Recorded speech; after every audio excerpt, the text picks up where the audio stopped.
નમસ્તે મિત્રો, સ્વાગત છે તમારું મારા આજના નવા વિડીયોમાં। મિત્રો, આજે આપણે બનાવીશું દમ આલુ। તો એના માટે આપણે મીડિયમ સાઇઝના નાના નાના બટેકા લેવાના છે।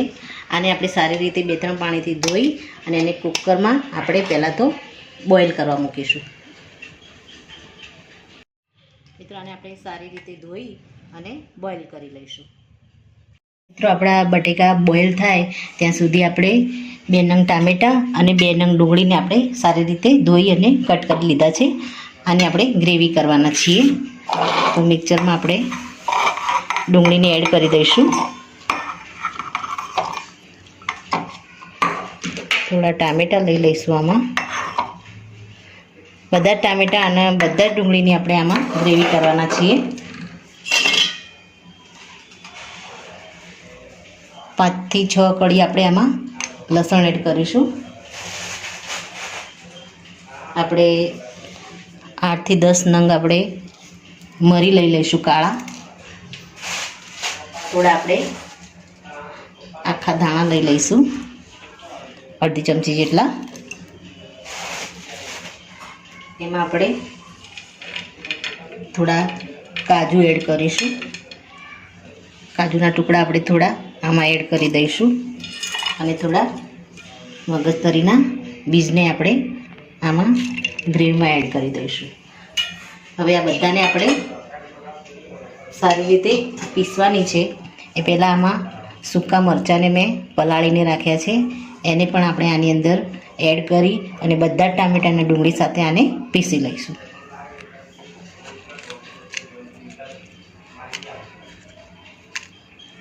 આપણે અહીંયા તીખા મરચાંનો ઉપયોગ કર્યો છે, આગળ આપણે કાશ્મીરી લાલ મરચાંનો ઉપયોગ કરીશું। મિત્રો, તમે જોઈ શકો છો આપણે ગ્રેવીને એકદમ સરસ રીતે મિક્સરમાં ક્રશ કરી દીધી, પીસી દીધી છે। હવે આપણે બટેકાને ચેક કરી લઈશું। તો મિત્રો, આપણે બટેકાને ચેક કરી લઈએ। આપણા બટેકા એકદમ સરસ રીતે કૂક થઈ ગયા છે, એને આપણે ઓવરકૂક નથી કર્યા। થોડા આપણે ગ્રેવી સાથે પણ આને પકાવવાના છે।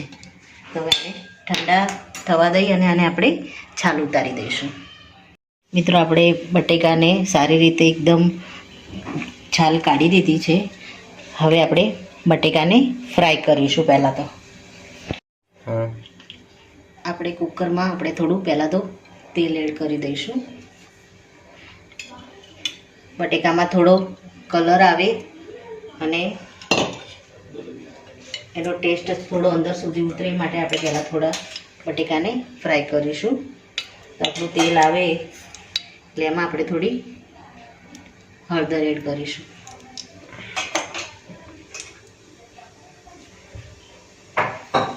થોડું આપણે એમાં કાશ્મીરી લાલ મરચું એડ કરીશું કલર માટે। થોડું આપણે મીઠું એડ કરીશું। આપણે બટેકાને બોઇલ કર્યા એ વખતે આપણે એમાં મીઠું એડ કર્યું હતું, આપણે થોડું મીઠું એડ કરીશું। હવે બટેકાને આપણે આમાં એડ કરી દઈશું। બધા જ બટેકાને આમાં નાખી દઈશું અને બટેકાને સારી રીતે એના ઉપર મસાલો લાગી જાય એ રીતે આપણે હલાવી દઈશું। 2 મિનિટ માટે આપણે બટેકાને આ રીતે હલાવતા રહીશું, જેથી પ્રોપર બટેકાની ઉપર કલર આવી જાય મસાલાનો।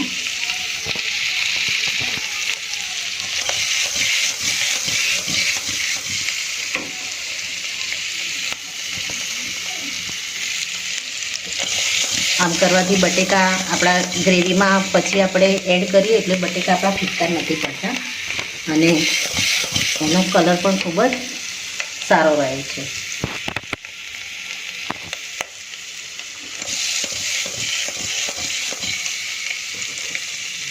મિત્રો, આપણે હવે બટેકાને બહાર લઈ લઈશું। મિત્રો, આપણે બટાકા ઉપર સારો એવો મસાલો લાગી ગયો છે। આને આપણે સાઈડ પર મૂકી અને એમાં આપણે ગ્રેવીને વઘારવાની શરૂઆત કરીશું। મિત્રો, આપણે તેલ એડ કરી દઈશું ગ્રેવી વઘારવા માટે।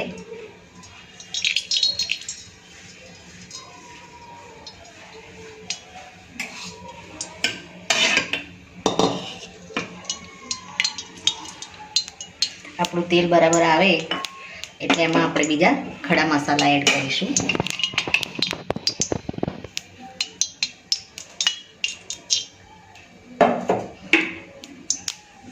આમાં આપણે 2 તેજ પત્તા એડ કરીશું.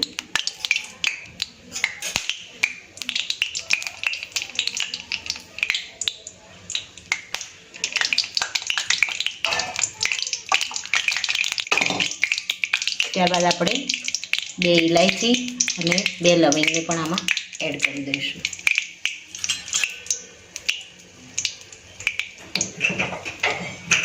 ત્યારબાદ આપણે જે ગ્રેવી રેડી કરી છે એને આપણે આમાં એડ કરી દઈશું.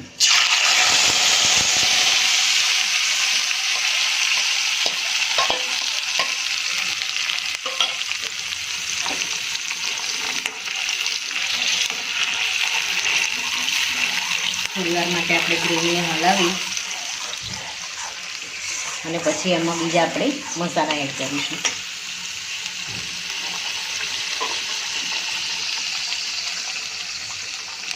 અત્યારે આપણે ગેસને ફૂલ જ રાખીશું.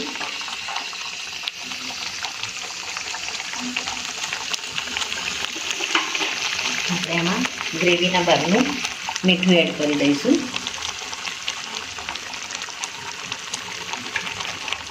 નાની આપણે ચમચી મીઠું લીધું છે અને આપણે એમાં એડ કરી દઈશું.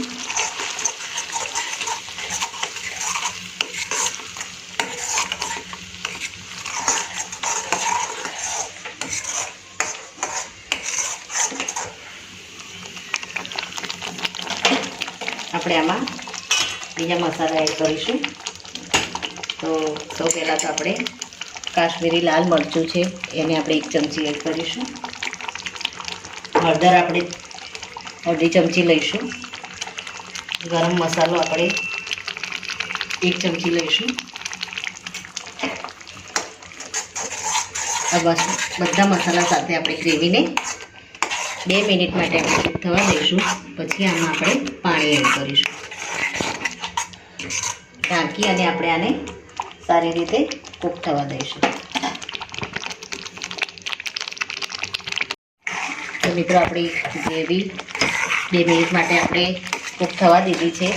હવે આમાં આપણે જરૂર મુજબ પાણી એડ કરી દઈશું. તો આપણે મિક્સર જારમાં જે ગ્રેવી તૈયાર કરી હતી એમાં જ આપણે થોડું પાણી એડ કરી અને આની અંદર રેડી દઈશું. આપણી ગ્રેવીને હજુ થોડી સારી રીતે કૂક થવા દેવાની છે એટલે આમાં આપણે જરૂર મુજબ પાણી રેડીશું, જેથી કરીને ગ્રેવીમાં બધો મસાલો સારી રીતે ભળી જાય અને એની થિકનેસ પણ એકદમ પ્રોપર આવી જાય. તો આપણે જરૂર મુજબ આમાં પાણી એડ કરીશું અને એને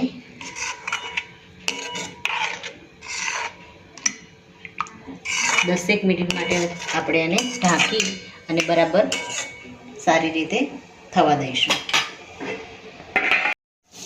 તો મિત્રો આપણી ગ્રેવી એકદમ સારી રીતે થઈ ગઈ છે. તેલ પણ છૂટું પડી ગયું છે. હવે આપણે ગેસને ધીમો કરી અને એમાં આ જે આપણે મસાલા સાથે ફ્રાય કર્યા છે બટેકા એને આપણે આમાં એડ કરી દઈશું.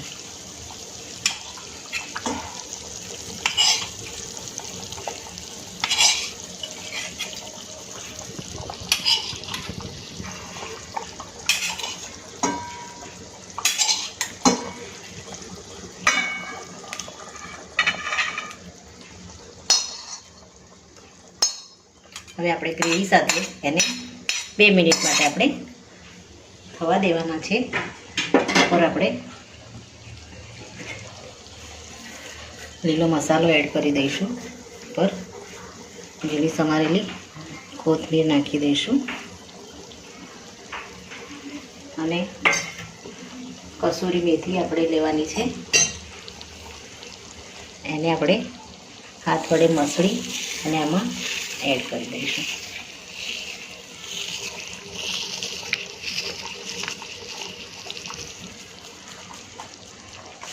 બે મિનિટ પછી આપણે આને સર્વ કરી દઈશું. મિત્રો આપણા દમ આલુ પરફેક્ટ ગ્રેવી સાથે રેડી થઈ ગયા છે. આપણે આને કોથમીર ઉપર નાખી અને ગાર્નિશ કરી દઈશું. તો મિત્રો, આ સાથે મારો આ વિડીયો અહીંયા પૂરો થાય છે. જો મારો આ વિડીયો તમને ગમ્યો હોય તો લાઈક કરજો, શેર કરજો અને તમારી ચેનલ દેશી સ્પૂનને સબસ્ક્રાઈબ જરૂરથી કરજો અને કમેન્ટમાં જરૂરથી લખજો કે મારી આ દમ આલુની રેસીપી તમને કેવી લાગી. ફરી મળીશું એક નવા જ વિડીયો સાથે. ત્યાં સુધી આવજો મિત્રો. Thank you.